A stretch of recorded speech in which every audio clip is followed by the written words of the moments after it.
And welcome. This is Pro Wrestling Inside Now. This is the wrestling conversation, and we're going to be talking professional wrestling. One thing we want to talk about tonight is Ricky Morton. Ricky Morton has stated in a couple of interviews that Dusty Rhodes kind of did him wrong while he was wrestling for the National Wrestling Alliance. Let me ask y'all this question. I'll have to ask, and I'll ask Jack this first. Does promoters in professional wrestling do wrestlers wrong? Certainly. Uh, you know, uh, Sometimes unintentionally, uh, sometimes on purpose. But, at the end of the day, you're at the whim of those promoters and bookers because they probably have a completely different vision than what you have. So, when you're a promoter or booker, you're not really hiring guys to come in and do what they want to do. You're bringing them in to do what you want done, what you need done to further the vision that you have. And and I've said many times to guys, if you don't like what we're doing, just go take your loan out and go promote your own stuff. Rodney, does wrestlers do promoters wrong? Anytime they get a chance. Anytime they do a chance, don't open old wounds here, Brent. Don't do it. Now, my question is Mr. Morton, is he talking about the first time they came there or the next time where he was part of what was it, Alexandria, what was her name with the computer? York, yes, Alexandria. Is I that think what he was at the York Foundation? He's and I did have this together, but we thought we were going to have a guest today, so I didn't bring the video. But here's the thing that he said when he came to the National Wrestling Alliance. They left Mid South Wrestling, and this would have been some time around 1985, correct? Right. Maybe the end of 1985. They come in. Let's be honest with ourselves. I think we can all agree that the Rock and Roll Express was over when they entered the National Wrestling Alliance. Yeah. Exactly. Yeah. I don't believe that they wasn't over. They instantly got over, and they were going to places, selling out, just Rock and Roll Express. Mm-hmm. And this is before they went against the Midnight Express. This was did they go against? Did they go against the Russians? They won the first match with Crockett's. Rock and Roll Express beat the Russians for the World Tag Team title. Right off the bat. That's how Dusty is able to kill off Ricky Morton and Robert Gibson. Right off the bat. He decided just to go ahead and put them on top and put the World Tag Team Championship on them. And they were, the people were, let's be honest, there was crickets when they come out. They killed them off so bad. And this is what happens. This is what happens when you have a booker like Dusty, who was more important. It was more important for him to get himself over. You would have thought that possibly he might have went and beat both Russians at the same time and be the World Tag Team Champions at the same time. But no, he decided to use this opportunity to kill off the Rock and Roll by putting the World Tag Team Championship on him. I thought it was just a terrible thing. Dusty should be ashamed of himself.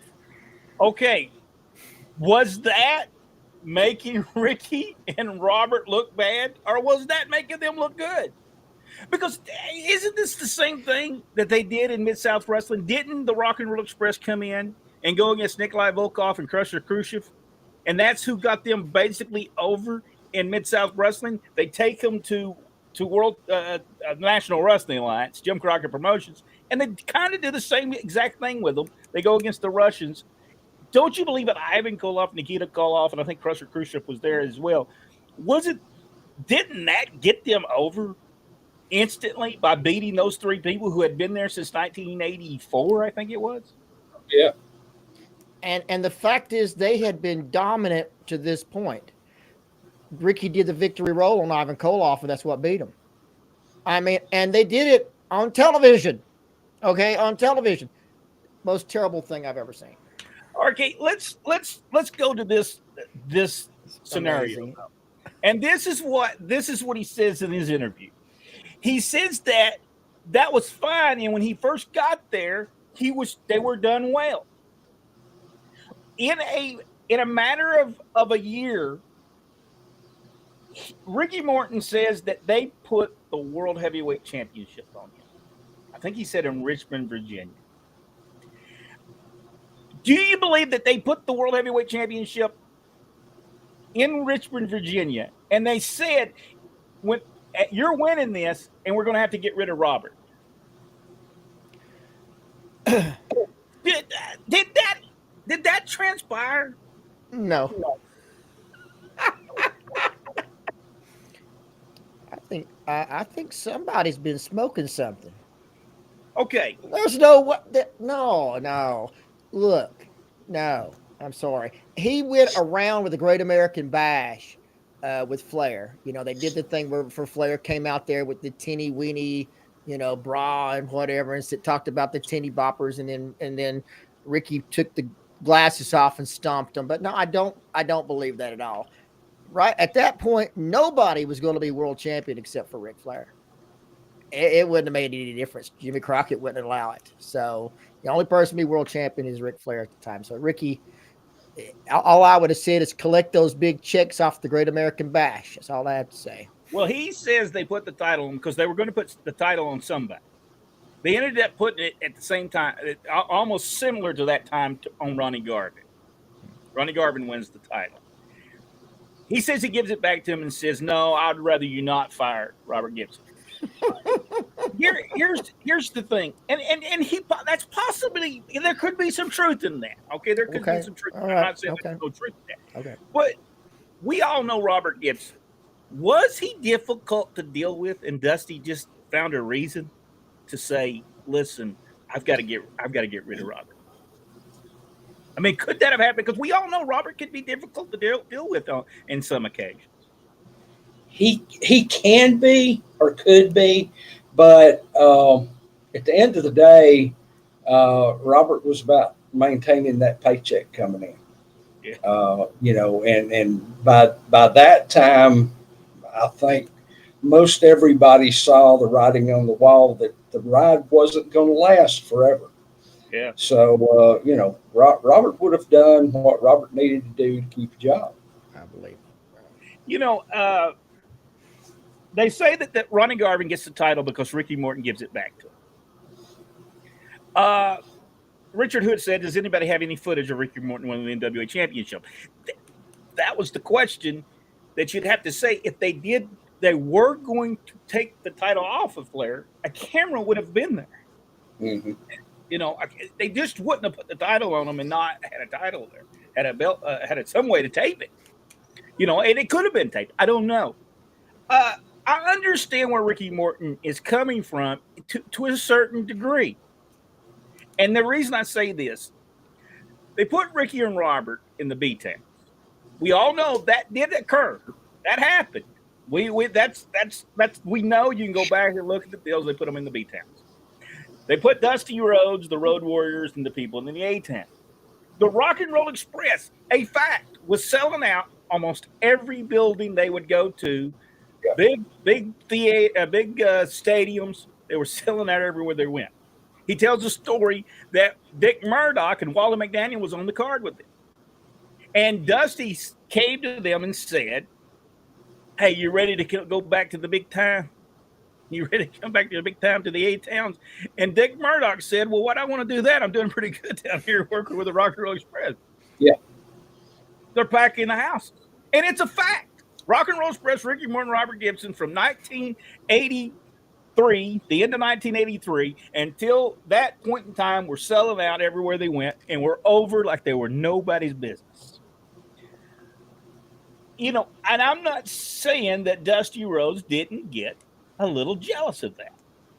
Would y'all agree? Probably Dusty got a little jealous. He's the booker. He wants to be the guy in the main events. He wants to be the guy drawing the money. Well, I can see that to a certain extent. I mean, there's always going to be a bit of jealousy in the business. But I think really more at the end of the day, it helped his pocketbook to have them headlining those B shows like that. Uh, and if I were Ricky and Robert, and I've never heard Robert say a bad word, about Dusty, but if you're drawing off just your names alone, those crowds off the B cards, that's something to be proud of. If you're looking for, hey, what happened to my push? Well, right there it was. Yeah, because they did get a good push while they were there. Oh yeah, probably the entire time. Now he says Dusty Rhodes fired him. Possibly he did. I mean, there's a possibility he did fire him. Here's the thing that I have to ask as well. Did they put the title on Ron Garvin because Ricky Morton gave it back to him? Or was it the plan all along? Ronnie Garvin was over and they put the title on him. Rodney, did they put the title on him because Ricky Morton gave it back to him? Or did they? Because that's pretty mean to a certain extent to Ronnie Garvin, isn't it? To say, well, the only reason you got the title because I didn't take it. So, did that occur? No. Ronnie Garvin was intentionally. It was supposed to go to Ronnie Garvin in the first place. It never was Ricky. Well, you wouldn't break up the team. I'm sorry, you just wouldn't do it. As far as Dusty being jealous, we know for a fact that he is. Case in point, we're doing some gangbuster business in St. Joe, Missouri. Dad's telling him how it's building every week. It's getting better and better. In fact, it's the best town we had. And Dusty tells Dad, low key, baby. Take it low key.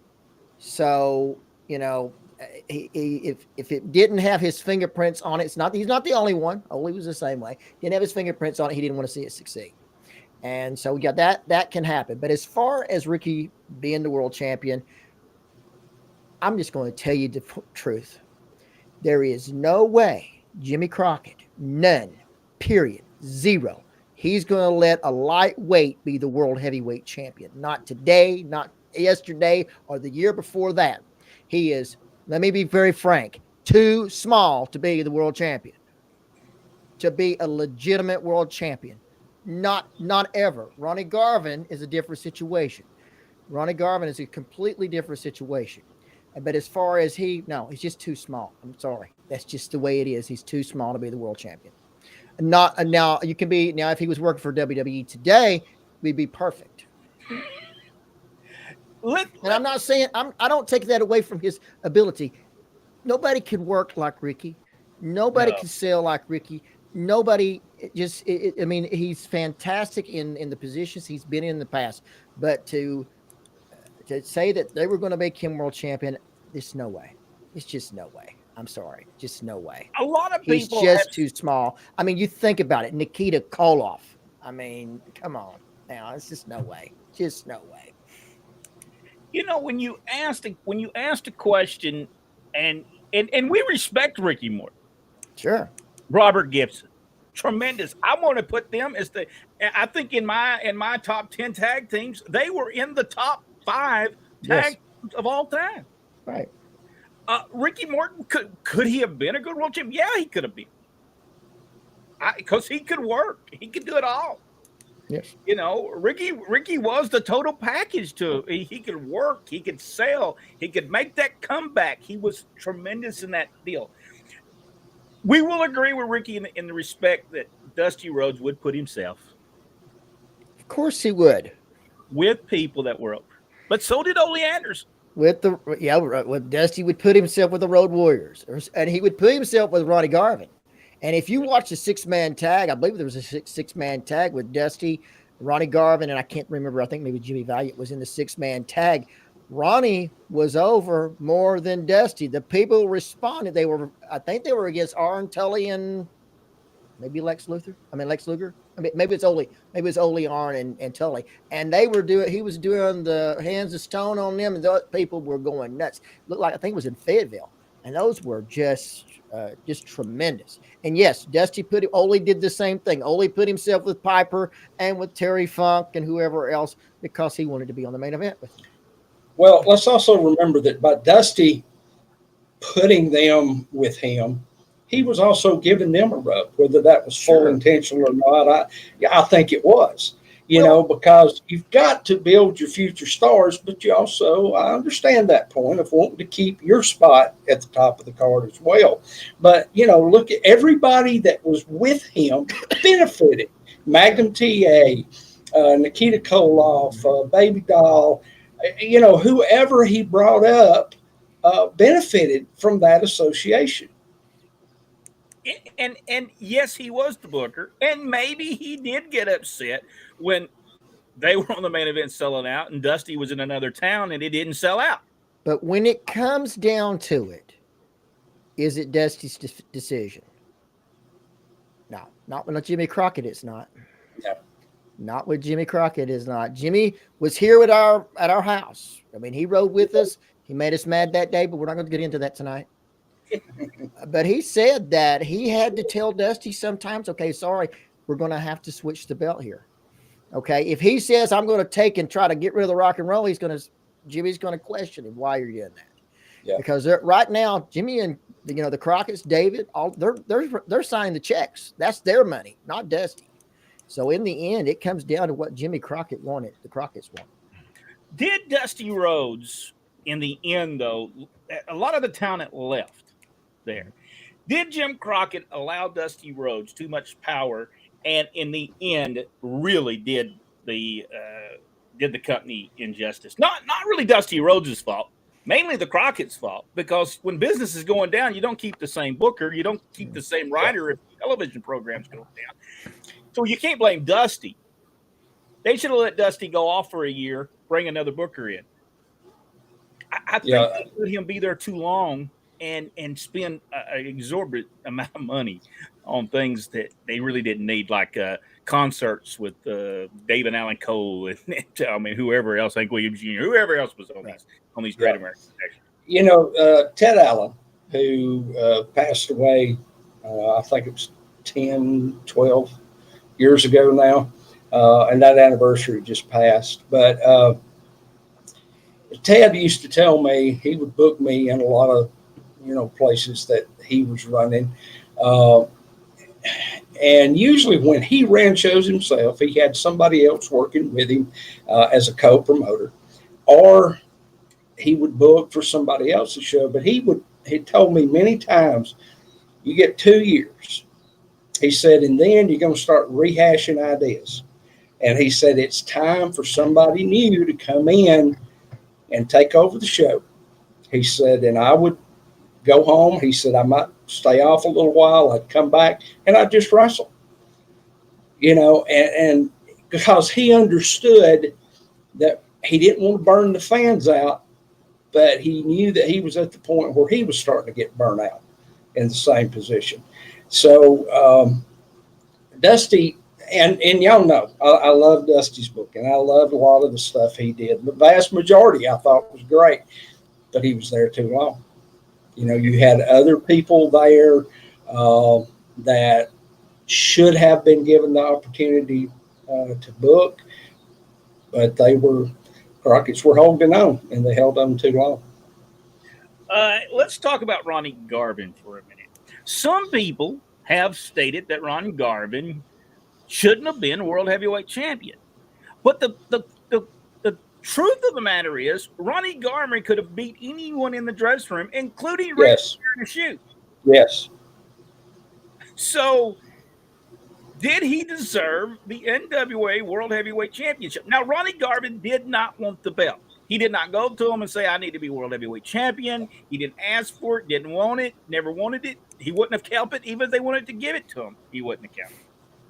Was Ron Garvin a good fit for that time that Ric Flair needed some time off, I'm gathering, for a while, for whatever reason?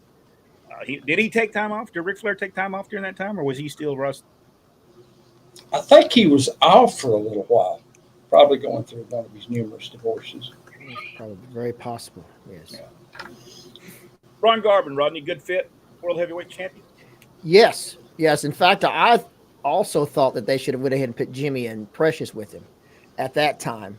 The fact is that in back at that time, you did not have babyface world champion.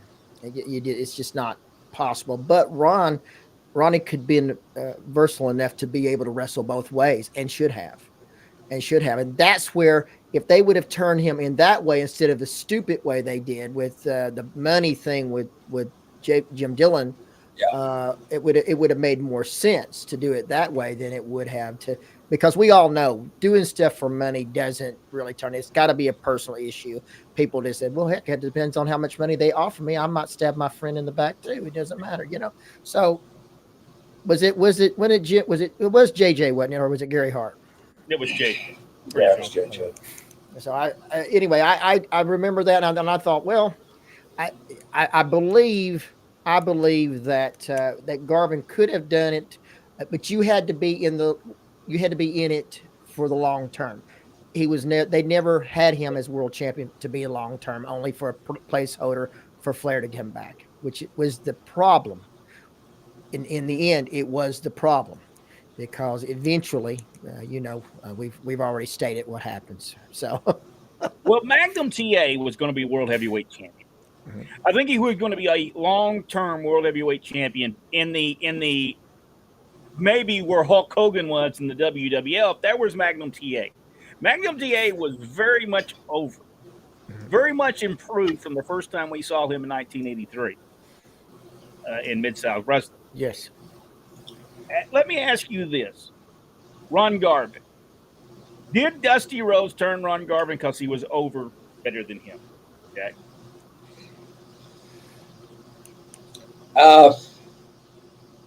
Possibly, but they were loaded with a lot of great baby faces at that time too. And how do you get a baby face over? You give them with a heel that has some real heat, and Ronnie could do that. So I don't know if it was much jealousy as maybe necessity. That's something only Dusty would be able to answer, really. True. Now, Ron Garvin has stated that he believed that Dusty turned him because he was over. I don't know. We don't know if that's. I mean, there could, there's a grain of truth in everything we hear. Whether that comes to be a harvest or not, I don't know. Because you never know. You never know. Rodney, what do you think? Did Dusty turn him because he was over? Well, I do believe we were there at the time, or in and out at the time. And the information that we had is that Dusty turned him because he was more over than he was. I don't see the point, because there were a lot of people that were more over than Dusty, and I'm not going to get into the reasons of why that is, but just simple. It was a simple fact. That Ronnie Garvin, and you, all you have to do is watch the tag matches with Dusty and Garvin together. You can see the reaction of the fans. It's kind of like watching Dusty with the Junkyard Dog in Houston. Same exact thing. Not to take away from Dusty, because I just went through. No, I'm not taking away from Dusty at all, because he tremendous wrestler. But what we're talking about at this point, in the time frame, we're talking about Dusty in the twilight of his career. Okay, I'm going to be generous here. Not to say that he can still, bring the interview. He most certainly can. He can still talk people into those seats. But yeah, he's. There was a hint of desperation of trying to hang on to the top spot, and when he saw that sometimes people get up there, and that's what we heard about Ronnie Garvin. The reason he was turned is because he was over. That's what we heard at the time. You have to look at this, and I think that when we look, Dusty Rhodes during this period of time kind of changed his gimmick to a certain extent. Dusty was no longer the common man; he was the Ric Flair wannabe, basically. Yes. Did that hurt Dusty Rhodes at that time frame because he was not the common man no more, Jack? I believe it did. I know. I mean, I was in the business by then, but I have always been able to maintain staying a fan too. And in my eyes, I thought that was a mistake, at that time. Because the allure of Dusty was always he was one of us. And I never wore a mink coat.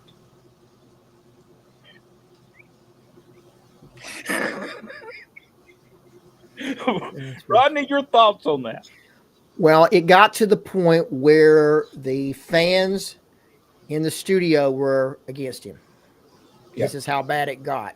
And you would have thought that Jimmy would have said, "Hey, let's talk, Dusty." He said, "I don't really want you on TBS anymore because you're going out there making a fool out of yourself, having people thrown out of the studio and stuff. We're not going to do that here.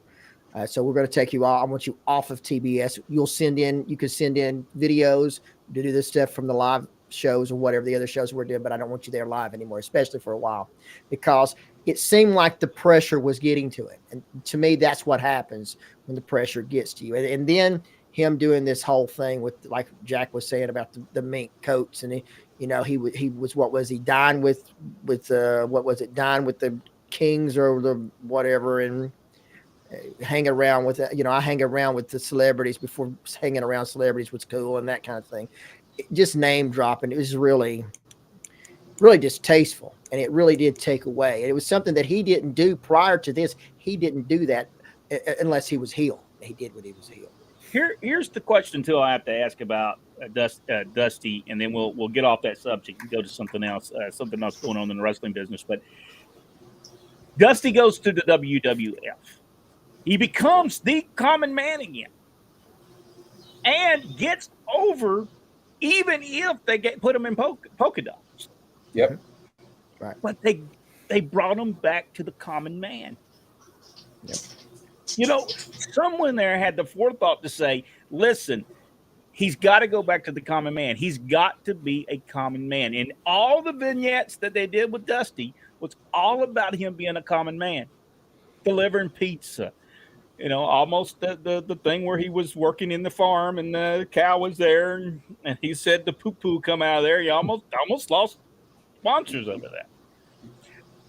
But he was so good in that position. He was back to the Dusty Rhodes that could get over. He comes back to WCW. He is over when he comes back because they got him back over again as the common man.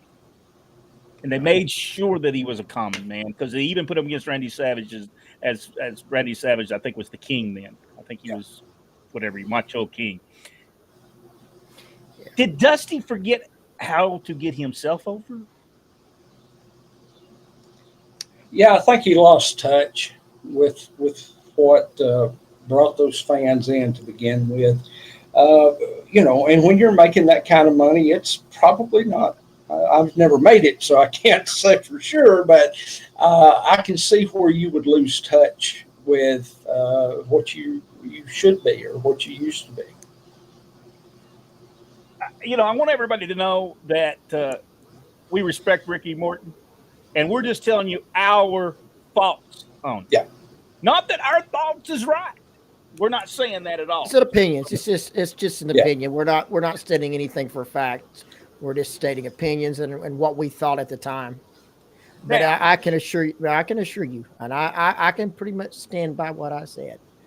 No one believed that Ricky Morton was going to be world champion. Nobody. Maybe him. That's not the only one. Was Buddy Landell going to be world heavyweight champion? I don't know. He said he was. Why? No, he wasn't. No, he wasn't. Buddy's just lucky to have a job. All right. Buddy was just lucky to have a job. We talk about, sometimes we like to talk about stuff that's going on, that you hear going on in the wrestling business. Because at the time, we were pretty much into the wrestling business at that point in time. We got out, I guess. We were there at part of it. We were in Kansas City. And we already heard that Dusty was jealous of Ronnie Garvin when we were there. Well, we'll tell you another Dusty thing. We were there. Bill Dundee did this angle where Rufus R. Jones was doing an interview at the thing with Rick Stewart. Mm-hmm. And Rufus, he said, listen, I'm going to come out. Bill said, I'm going to come out. I'm going to hit you with a chair. He said, And this is what Rufus said. He said, "Well, really hit me really hard though. Just put it in there."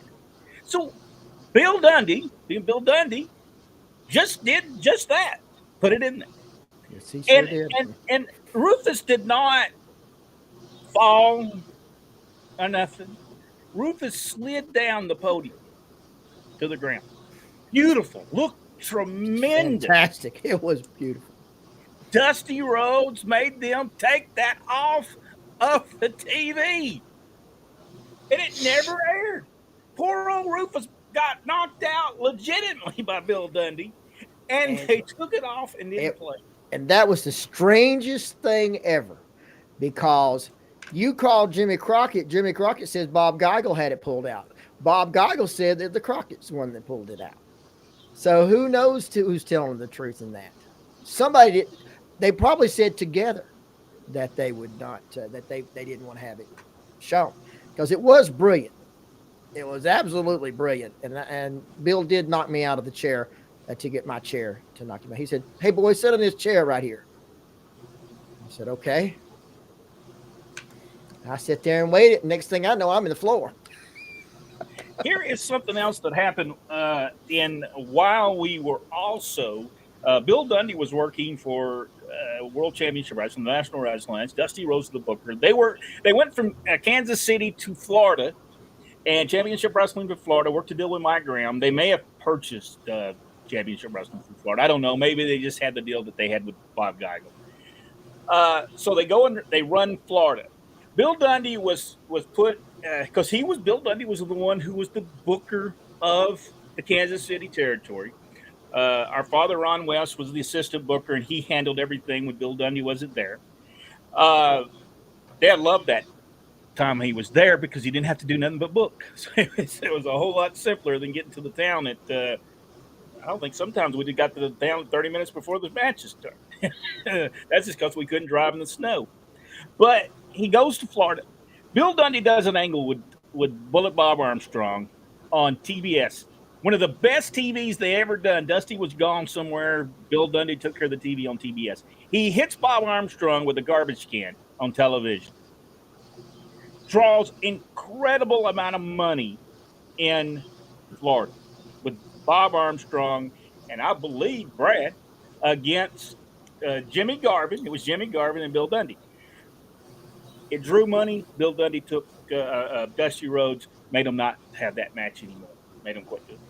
So was there could have been some jealousy in some form or fashion in that position for some reason. That's not good business stuff. If you're booking for me, it don't matter who's booking. I put you in charge of it. If you're drawing money, it makes me look. Yeah, absolutely correct. All right, Rodney, what's going on in the world of professional wrestling? Well, first of all, I want to talk about Linda Marks today. She was a good friend. Was a friend with us all the way back to the Continental days. Actually helped us get arranged for us to get an apartment in Birmingham. And we worked for her. I think she did the Wrestle Birmingham and several of the promotions. And I just want to send my condolences out to the Marks family. And she was a very nice lady, and she'll be missed. Yes. All right, Jack, what's going on in the world of professional wrestling? Have y'all seen the thing from Mickie James where she talks about? I'm going to read what she wrote. She said, "I feel like this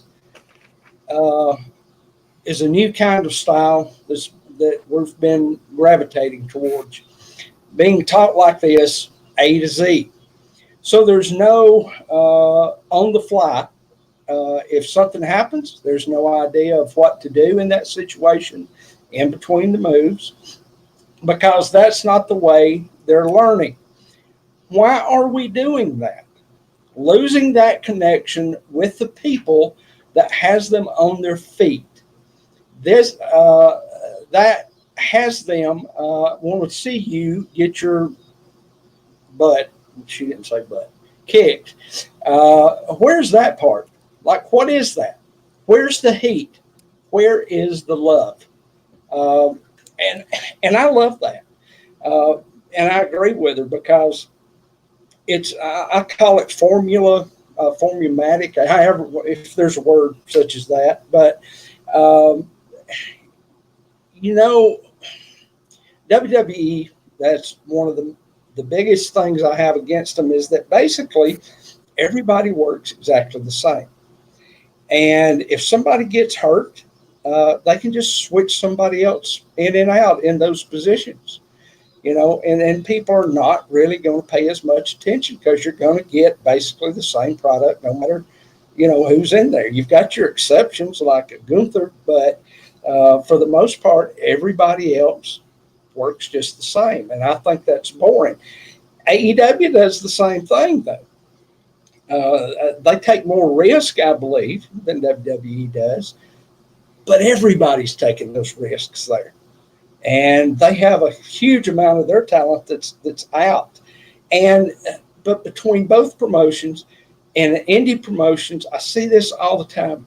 There's no connection. There's not that association with the fans. Yeah, a lot of them of today's generations, they like the spot stuff because that's what they grew up on. But for those of us who are a little bit beyond our teen years, maybe 30s, 40s, we want to see some kind of story to go with that. We want to feel that connection. It's the reason some movies do better than others at the theaters. It's because you've connected to those characters or those actors, and so you want to pay to see them time and time again. And both promotions are drawing numbers that I wish that I could draw 10% of. I really do. I'm not envious, but I'm proud of them for being able to do what they do. But it's nothing compared to what used to be drawn 20 years ago.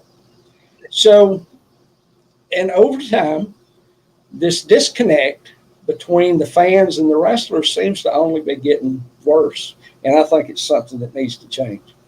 Yeah. All right, let's go and see what the people have to say. Richard Hood said, "Good evening, gentlemen." Richard Hood also asked this question, guys. The CWF merged with ICW in the 80s. I think he's talking about maybe in 1989. We were actually going to work with Joe Savodi, Jumpin' Joe Savodi. We had talked to Tony Atlas, and that was right before Tony Atlas ended up on the street somehow. And we had a working relationship, so we had videos. They sent us videos, and they were going to bring talent over to there, and we were going to work a deal with them. But Robert Fuller came in, right? I think soon after that, and we all know what happened here at that point. Not a good fit for Continental Wrestling at the time. Jimmy James, somebody please tell me what's causing all this. It's Rodney. Let's see. I'm trying to get to Michael Barr. Said hello from hot and sunny 103-degree Alabama. Man, it is hot. It's warm. It was right at 100 here today in North Alabama. Kevin Penley said hello. Kevin, I think you asked the question, what happened to Linda Marks? Linda Marks passed away, I believe, was it last Tuesday? Last Tuesday morning. Last Tuesday morning. She was 71? Yes. Her visitation was tonight and the funeral was tomorrow. Rick Brooks, hey guys, and everyone. Kevin Penley, would George Goulas had a better wrestling career as a heel against his dad like Dom Mysterio? Or was there no hope for young George? You're hitting the nail on the head there, Kevin. Yeah, absolutely. It would have been great. It would have been he would probably been better as manager and occasionally wrestling every so often. But yeah, that would have been absolutely perfect, especially if he went over to work for Jerry. It would have been just awesome. And whether they could have worked that out, I don't know. But has this not been an ongoing problem in professional wrestling from the 50s on about a child of someone coming into the wrestling business? The same problem took place between Ray Gunkel and Buddy Fuller. When he brings Ron Fuller and Robert Fuller into the territory, he doesn't want them to be pushed to the main event. He said they need to start in the first matches. You're bringing them right in and putting them right in the main events. He didn't want that. Ray Gunkel didn't want that. So there were probably other people in that territory that said, man, what in the world are they putting Ron and Robert on the main events for? Because Ron had just started in 1970. I don't know. Robert, I think maybe it started maybe 2 years before. Maybe he was wrestling in 68, maybe. I'm not for sure. I know he started way before Ron did. Because I think Ron went to college. I don't think Robert did. But hasn't this happened? Didn't Jerry Jarrett do the same exact thing when he put Jeff Jarrett in the position that he put him in? Hasn't it been happening forever? Why did George Goulas get all the heat? Because he said, "Daddy sell, Daddy." Daddy said to sell.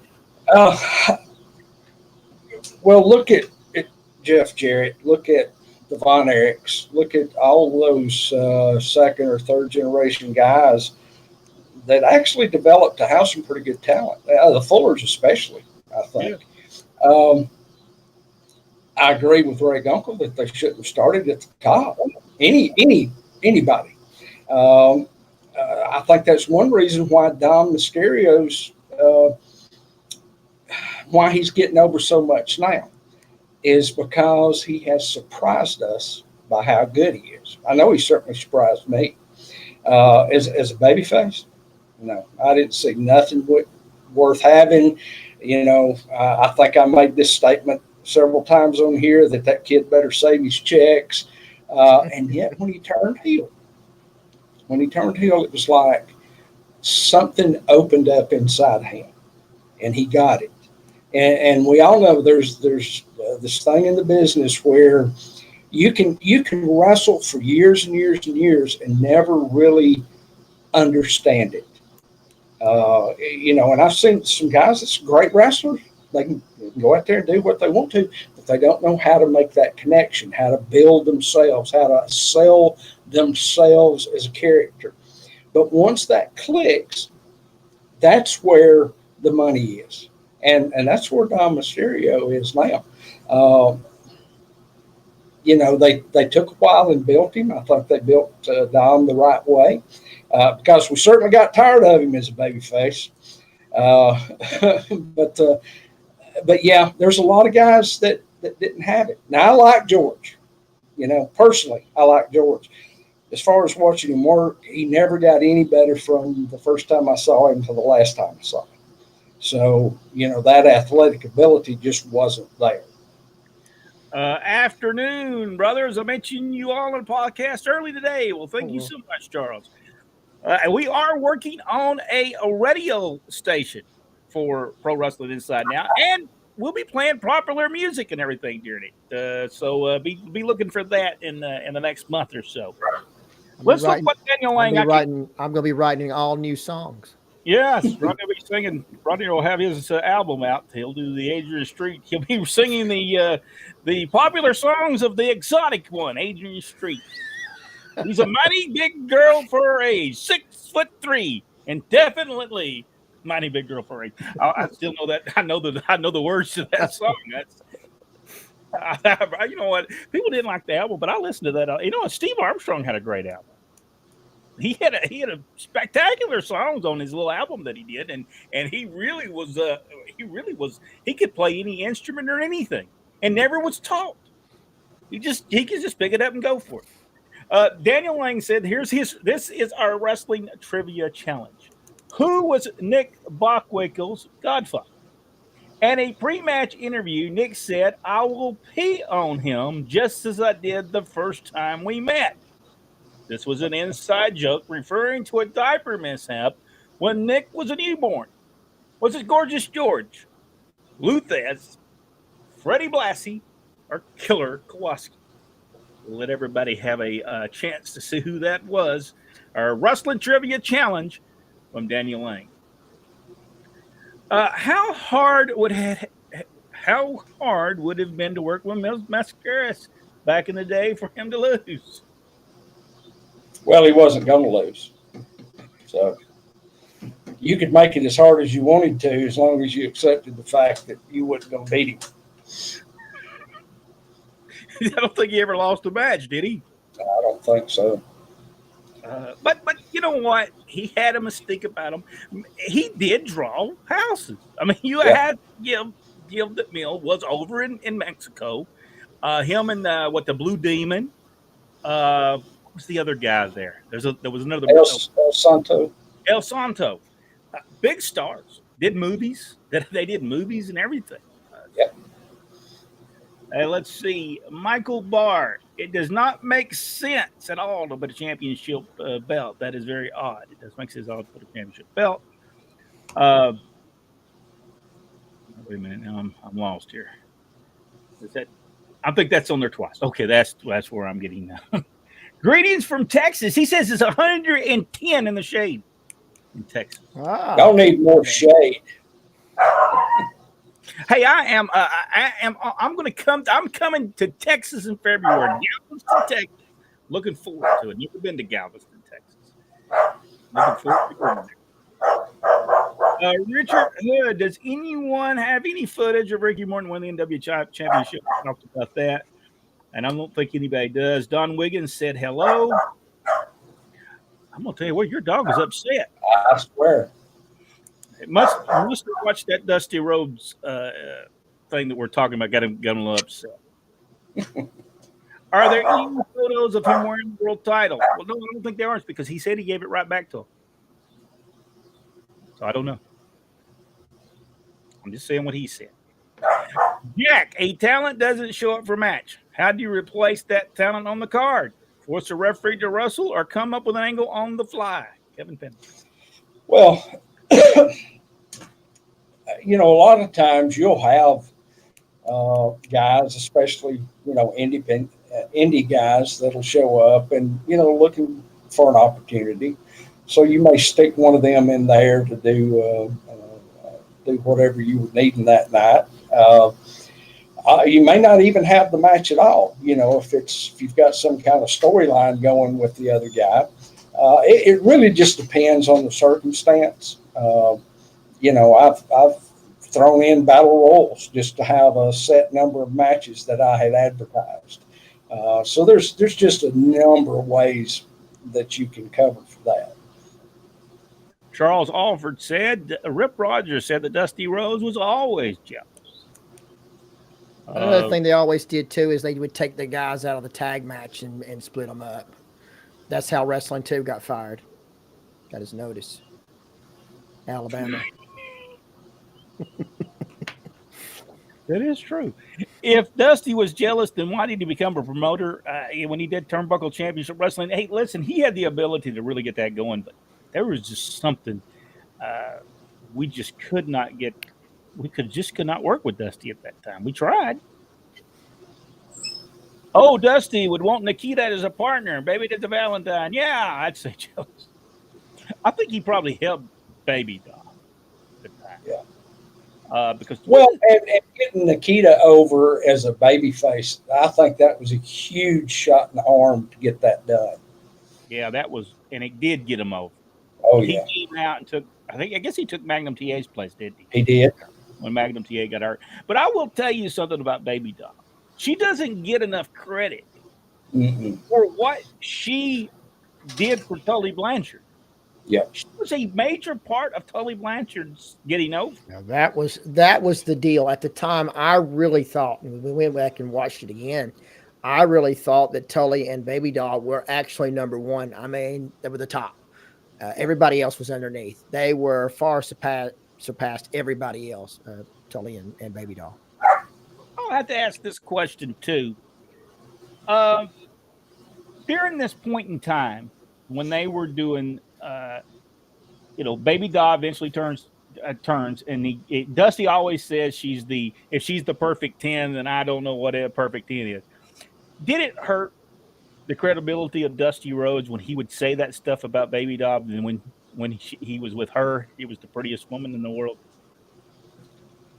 Yeah, I would think so. I don't know I don't think that was smart. But, I mean, she should always said, I know you're not the perfect 10, baby, but that's okay. We still love you. There should have been something said, I just don't see what. I don't know what that was all about. Let's see. Good evening, gentlemen. Still looking for Bill Eadie to be on 2023. We hope to, but you never know. And no one can ever get on this thing. So we've tried to get guests on. People say they can't get on. They either can't get on or they just don't try. It's one of the two things happens. I'm not for sure. Can I ask Frank a question? Frank, who's Frank? Can I ask a Frank question? That's the one about Frank. Go ahead. Did you surpass the Honky Tonk Man with that title? Yes, I have not yet. No, I have not. I've only had it for a year. And my title reign is just as legitimate as Gunther's and anybody else's. So why not? Hey, Honky Tonk Man, he's just pretty well disappeared, hasn't he? I guess he retired, and you don't ever see her of Honky Tonk Man. Yeah, he occasionally will do like a WrestleCon or something like that, but not very often. Michael Barr, right, Rodney, tell it like it is. He is too lightweight to be heavyweight. Ricky and Robert, one of the best tag teams. I'm going to say one of the best top 10 tag teams. Ole and Gene Anderson put their number one. Midnight Express, Dennis Condrey, Bobby Eaton, not Stan Lane and Bobby Eaton. Dennis Condrey. Never was a Stan Lane fan. I can remember Bill Dundee sitting in we were in Alabama, and he was talking to Bobby on the phone. He said, "For goodness gracious, get rid of Stan, get you some else team win. All that boy can do is kick." He said, "Get rid of him." Got that crappy karate. Yeah, he would be fine if he wouldn't do that karate. For goodness sakes, tell him to stop that. Stop them kicks. Them kicks look awful. Yeah. Mike Shaver said, "Good evening." Good evening to you. Jeremy Richter, y'all ever wonder why Ricky Morton didn't work on his body more? I don't know, but I guess if you'll ask him, you'll find out why his son's not is following his father's footstep about not working on his body. I have a feeling that Gary, I think his name's Gary Morton, I think he goes to the Grayson Waller gym. Richard Hood, guys, wrestlers embellish stories sometimes. Yes. I've heard that. That's right. Is it true Ricky Morton was given the MW title? We talked about that. We don't know if that's true or not. We don't know. Only people know is Ricky Morton, Dusty Rhodes, and Jimmy Crockett. Jimmy Crockett's no longer with us. Dusty Rhodes no longer with us. Ricky Morton's the only one around. So you have to take what he's saying truthfully because he's the only one left. So we don't know. Maybe. I'm sorry, but I like Robert too, but they're going to put the world title on him. So I guess Robert can find him a job somewhere else. The way I would have been. Let's see. Back in the time of WCW, how many wrestlers were qualified and win the world's heavyweight championship? I think everybody up to I think Ron Simmons was qualified to be world champion. Yeah. I believe Vader was. Flair. I don't know if David Arquette was too qualified. Well, and even he didn't want to do that. So, so is there someone that wasn't qualified to be the world heavyweight champion? I mean, David Arquette, we know. I'm not sure Kevin Nash made that needle jump any at all. I mean, Hulk Hogan deserved it. I mean, if he got it, he should have never been world heavyweight champion in that company, but he didn't need it. But I think most people that was there, I think Diamond Dallas Page was a good fit.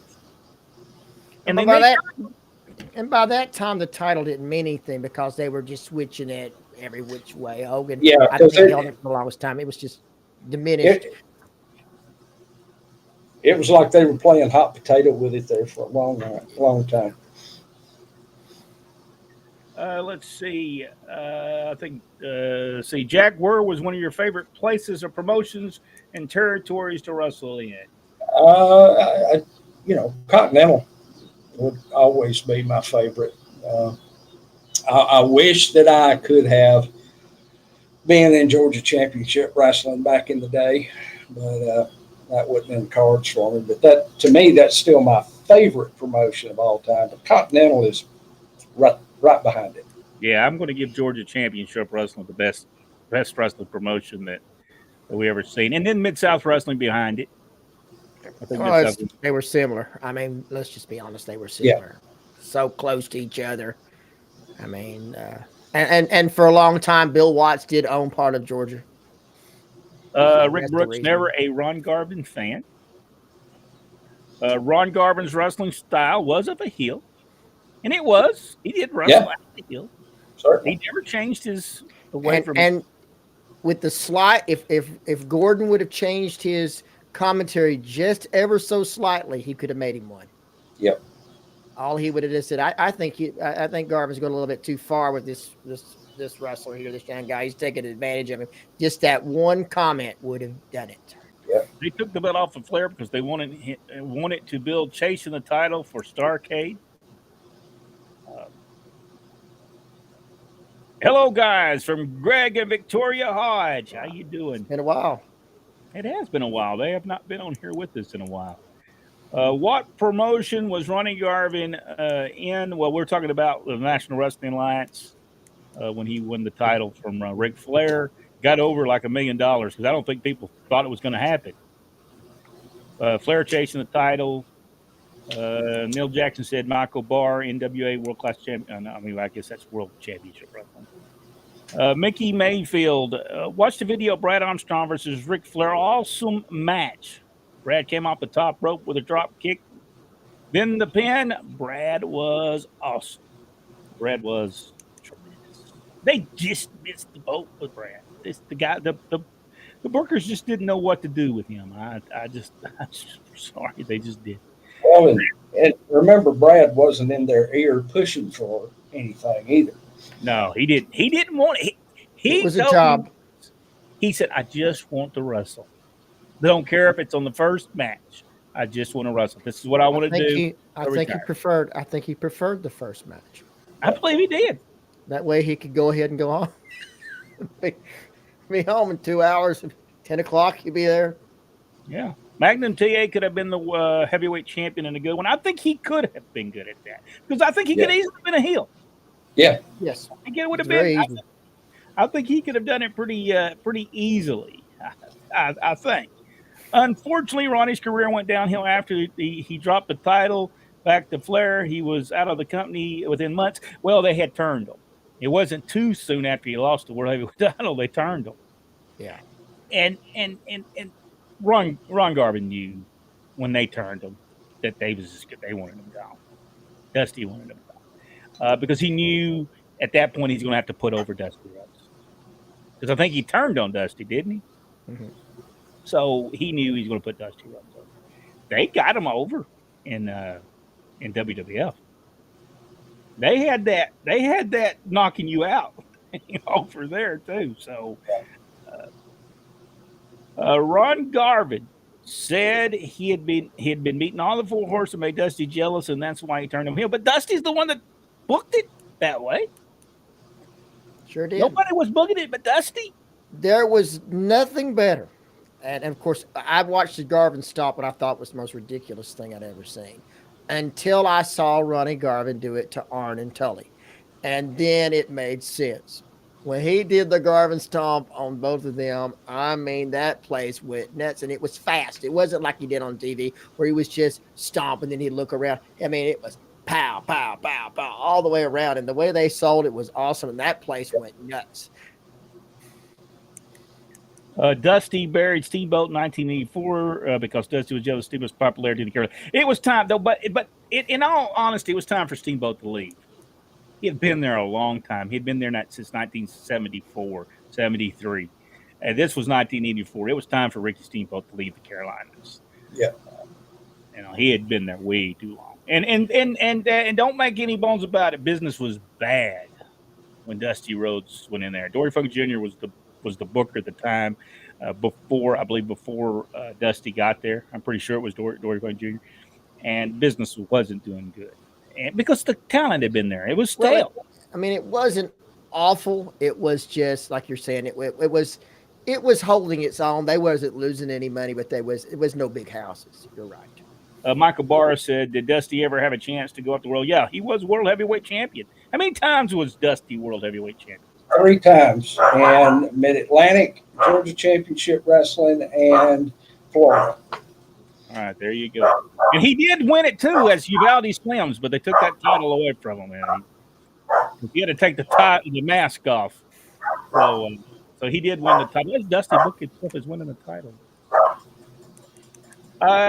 Jack, what is an ideal age for a wrestler to retire? I don't know that there's an age. I've seen guys in their 60s. Mike Jackson, 72 years old, can still go out there and do it like he did when he was 20 years old. I think when you can't keep up, I think when you have to be put in the ring with people that can carry you, it's time. I think he was Charles was acting. You act like he did that every week, and he didn't. I'm thinking we were talking about Dusty, wasn't we? Mm-hmm. I'm thinking that's what we were talking about. Ron Carvin quit Crockett Promotions the second time on Crockett's plane. Well, he flew his own, so I don't know. I think that's what he did after that, didn't he? Didn't he go? Yeah, and fly? he was a commercial pilot for years. I think he and Jimmy both was flying planes, were they not? Yeah. Dusty going to WWF full time was a shock to me. Best thing he ever did, though. Ric Flair leaving and doing that 2 years was good because it got Flair back over again. Because let's just be honest, he was a little stale before he left World Championship Wrestling. One of those Dusty vignettes, the taco stand, Eddie Guerrero was in the clip. I love those vignettes. They were great. They were really good. Those and Razor Ramon's vignettes was the best ones I had ever seen because I thought it was so good. Nobody that could have done that better than Dusty. Nobody. No. Dusty Rose is the person he said himself his own character was his real identity. And he was changing for that. Charles Alford said, I guess that was Charles, Ricky is full of it. Please move on. I don't know that he is. I don't know. We wasn't there. I'm just reporting what I heard. I'll have to agree. Who was that? Was that Charles? I was Charles, yeah. I'll agree with Charles. Let's see. Look down here. Do my opinions count? I'm hearing from Michael Paul. Let's see. Kevin Penley. Buddy Landell could have had a great career. Yes, he could have. Tremendous wrestler. He was 10 times the wrestler Ric Flair was. When he was tremendous in the ring and didn't have the same match every night. He would change his match directly for the person he was working against. Great match. We've seen Buddy Landell have magnificent matches. Wendell Cooley. We'd seen him have good matches with Butch Reed. He was just tremendous. I just hope Jeff Hardy doesn't do the Sunny and Drive. I hope he don't either.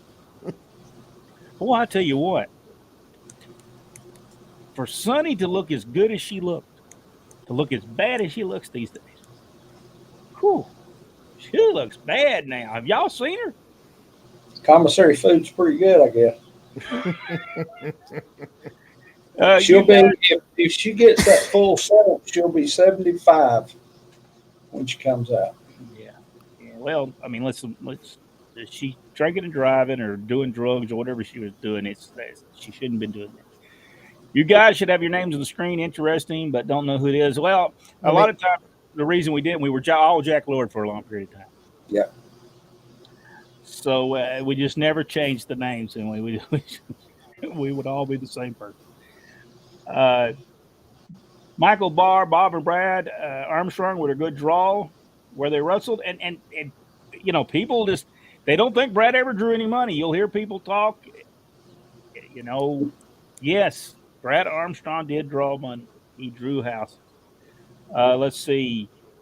They wish they could have a Brad Armstrong today. Yes. For you. Condolences to the Marks family. Yes, love the wrestling business as well. She put a lot of money into wrestling. Great friend of the wrestling business. Yeah. Victor Nash is with us. How you doing, Victor? He said, "Hello, everyone. Hope all is well." Kevin Penley said, "Linda and I talked wrestling all the time on Facebook." I hate to hear it. Yeah, she was a great wrestling fan. She loved wrestling. Michael Barr, yes, Jack, agree very much. Too many, so let's say aerobics. Yeah, aerobics move in the WWE, not the old school style of wrestling. Too many replacements. Let's see. Don Wiggins, the wrestlers today seem more concerned with impressing each other, not getting the fans invested. Yes.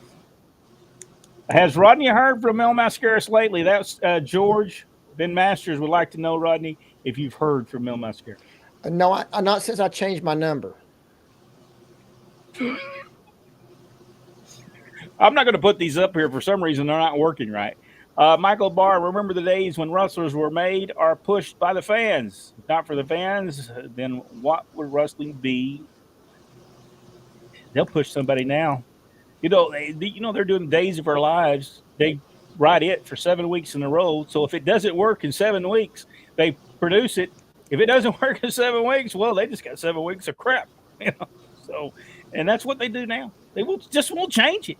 It may not be working, and they'll still just keep on doing it. Do you think Dom has clicked with the younger generation of fans? For Michael Barr. Absolutely. If you'll watch when he's out there, they absolutely drowned him out so that he can't even speak on the microphone. Jeremy Richter, speaking of Rufus R. Jones, I think Slick was his stepson, wasn't it? Yeah. Wasn't Slick his stepson? Yeah. Was a great example of a second generation not wrestling and becoming a manager. Sounds like somebody got Mel, so the barking dog says from Jimmy J. All right, Michael Barr said Lou Thesz was the godfather of Nick Bockwinkel. Is that true? That's what Michael Barr says. That's Michael Barr says that. Well, if that's correct, that was my guess. I'm going with Killer Kowalski. At a show, bad weather, about 1/3 of the talent and Booker could not make it. I had to rewrite the whole show 20 minutes before it started. That's happened so many times in wrestling business. Or you fired a guy before the show started and told him to go home. I have stopped matches and fired people. There you go. What's the Wrestling 2 story? What? Oh, the Wrestling 2 story. Okay, so Brent for weeks had been sitting out at the pool with Robert Fuller, and he was telling that you've got to put 2 with somebody else. Mike Golden just cannot work his match. He won't listen and he won't work his match. It's not a slant on Mike. Mike apparently we would think that Mike was doing only what he was told to do, and because honestly Robert didn't like to. But anyway, so Brent was telling me if you'll match him against Jerry Stubbs or the Dirty White Boy, they'll really get over. Well, a match come up. We were in a spot show, and Robert put Jerry Stubbs in. Jerry Stubbs in against Wrestling 2 in the show. In the first match, they tore the house down. Brent looked over to Robert. Robert looked like something stunk and walked back into the dressing room. The next day, 2 gets his notice. Yep. That was the end of it. There is let's put it out there. Bookers are jealous people, and if it's not their ideal, they'll get rid of it. It's just all there is to it. Egos is what killed the territories, because the owner of territories would say, "I don't care if you like him or not. Put him in that match because he draws money." That was the downfall of Georgia Championship Wrestling. Jim Barnett should have said to Ole Anderson, "I don't care if you like Wrestling 2 or not. He's drew money since 1974. This is 1978. Talk to him, work with him, and let's draw some money with Wrestling 2." Because then he brings in other people that don't draw the money. I mean, that was just the truth. You never had nobody over because you had to get someone. 2 had to put someone over for them to get over.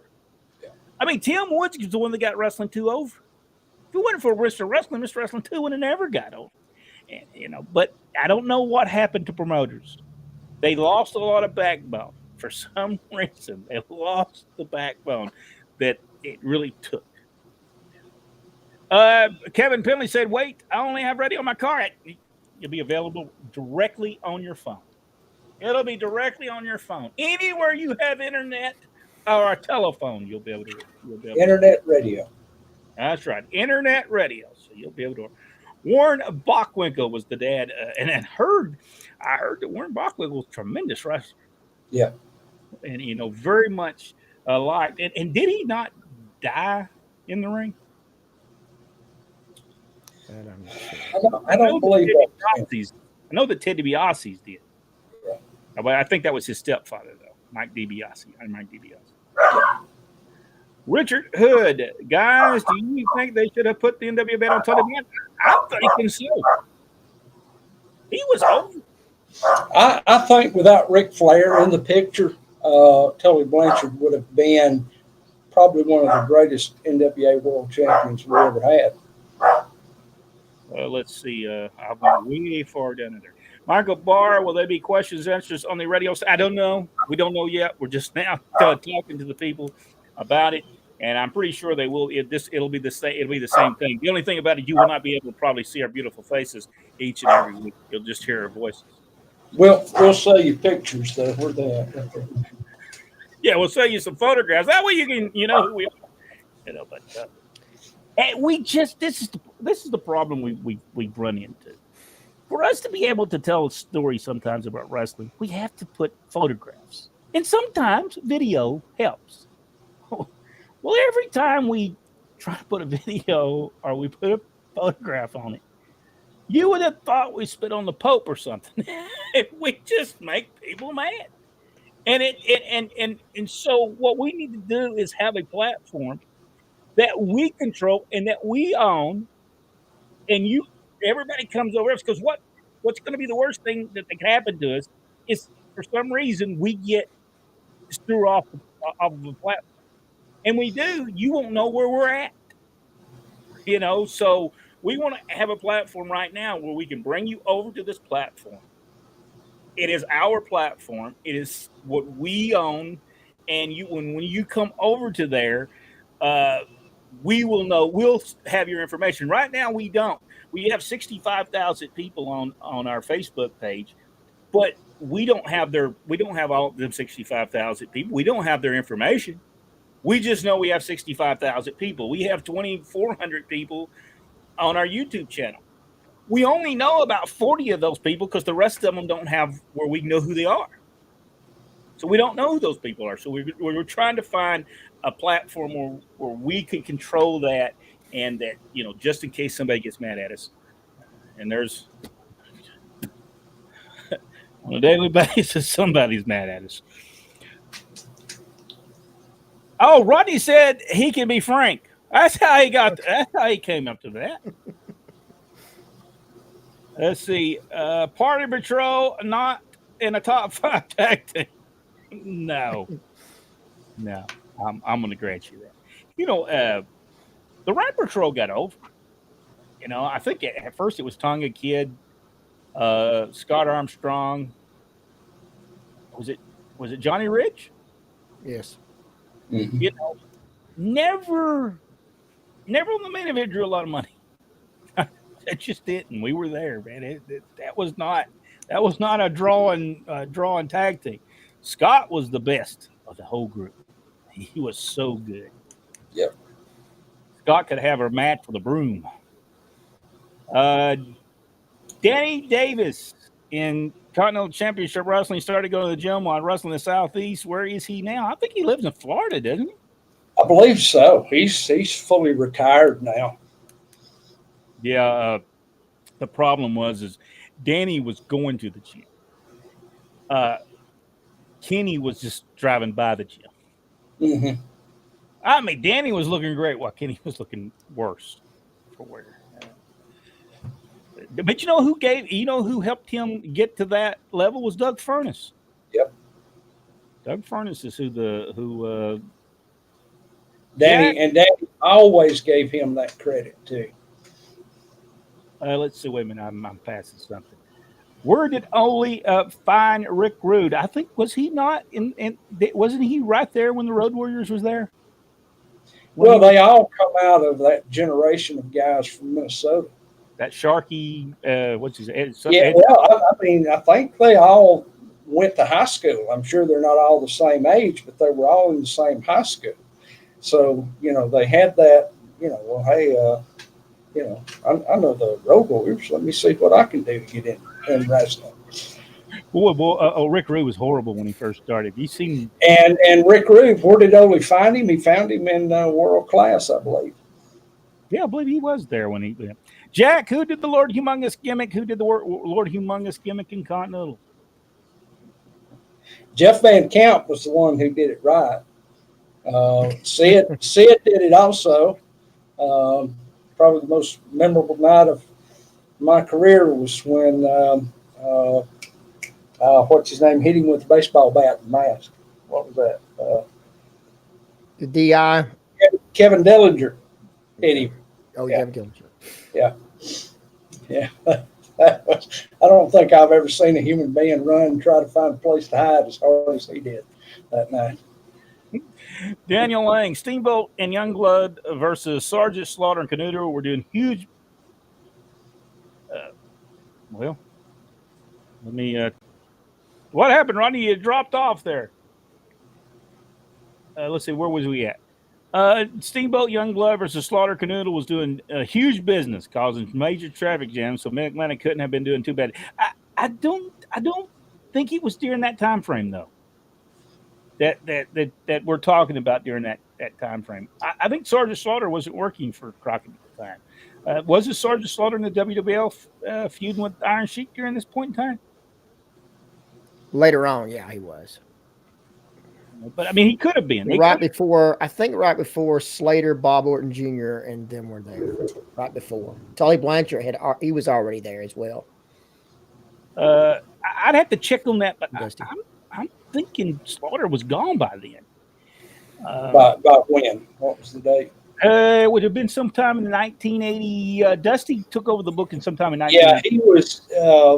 Slaughter was still around in '79 because I saw the four of those guys go at it one time in Savannah, and then right after I got out, I saw Youngblood and Canuto at the not Youngblood, but Youngblood and Steamboat defend the NWA tag titles in the Omni one night. There you go. So it could have been. They could have been there. During the mid-'80s, the Mid-Atlantic area, was it George Funk Jr. one of the bookers? Yes, he was. In 1983, I know he was the booker because the reason I know that because our father was the assistant booker there for a while until Jerry Jarrett called and said, hey, we're going to run this thing in Georgia. It's going to be great. You know what happened there. Jerry Jarrett didn't even remember ever having that wrestling organization. I talked to him one time and he said, I don't ever remember doing it. Maybe he didn't. I don't know. Well, he never came. If he was there, he never came to the show. Jack, you said you wouldn't wear a fur coat. How about those polka dots? I didn't say I wouldn't. I just said I hadn't. John Wiggins, I met Sonny once, ruined my childhood memories.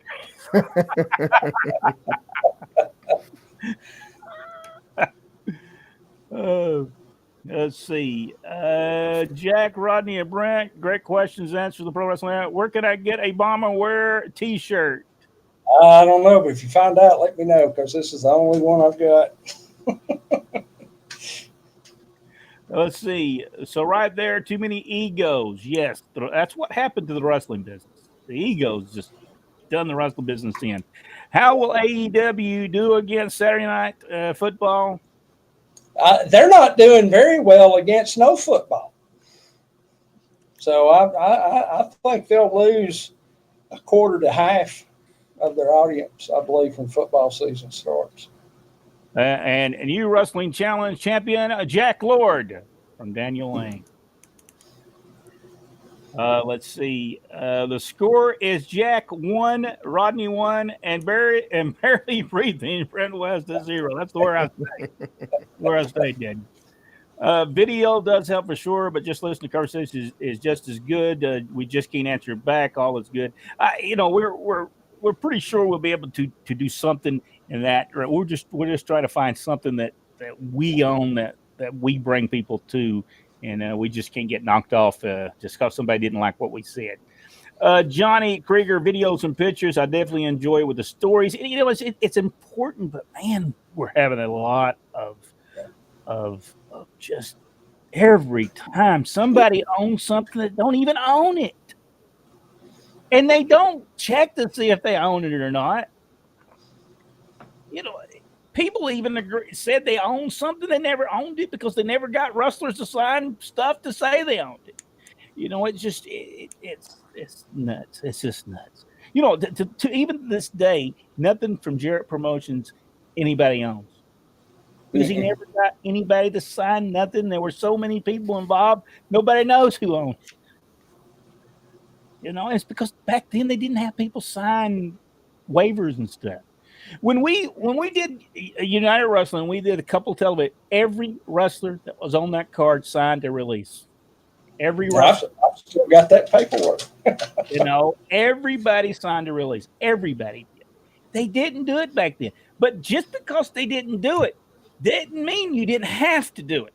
You just chose not to do it. But you don't own nothing today because you did not have them do it. And, and promoters never saw the future of tapes back then anyway. Very few. Let's see. The Midnight Express Incorporated. Yes, Dennis Condrey drew a lot of money everywhere he went. Rick Rude was in Georgia before he went to World Class. All right, there you go. I saw some matches with him in Mid-South. Wasn't good. Ron West, beyond a doubt, the best booker in any territory. He tried. You know what? He always looked at what people liked, not what he liked. Right after Slaughter and Carnoodle left, they turned to Briscoe's heel. I remember that. Yeah. We were there at that time. Yeah, that was 1983, wasn't it? Yeah, Dad was there at that time because he was there 6 weeks. We had went for a weekend, and then we were going to move as soon as school was over. We were going to move to Charlotte, and then things changed big time. All right, Jack, final comments, then we're going to get off of here. Well, just, get out and support wrestling. Guys, we Jason Maples, who promotes the Heroes and Legends pay-per-view, or not pay-per-view, WrestleCon is coming up this weekend in Pigeon Forge. He was supposed to be on tonight. I'm not sure what happened to him.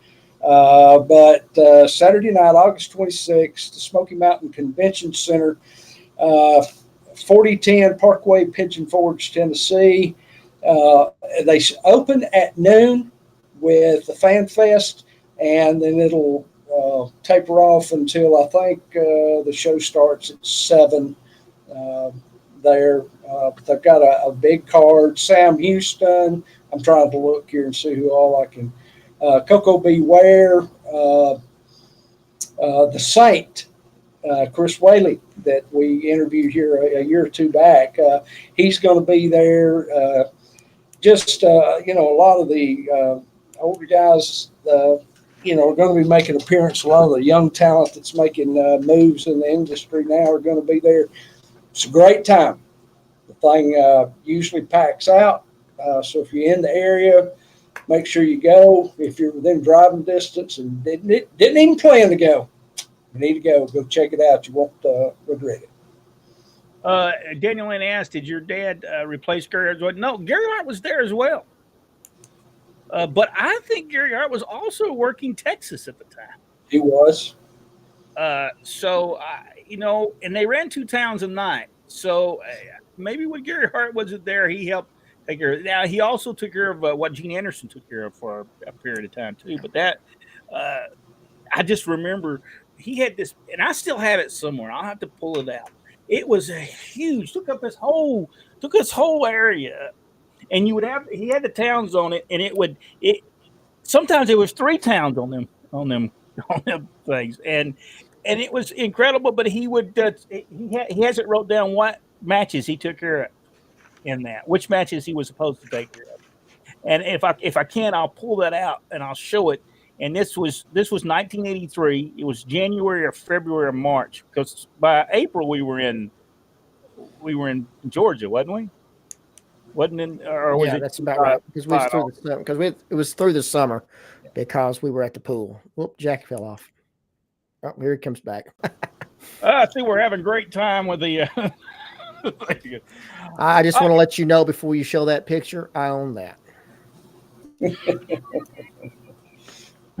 Everybody is an owner of something these days. Boy, what fun it is to ride in a 1-horse open sleigh. All right, now we'll probably get a thing against us for me saying.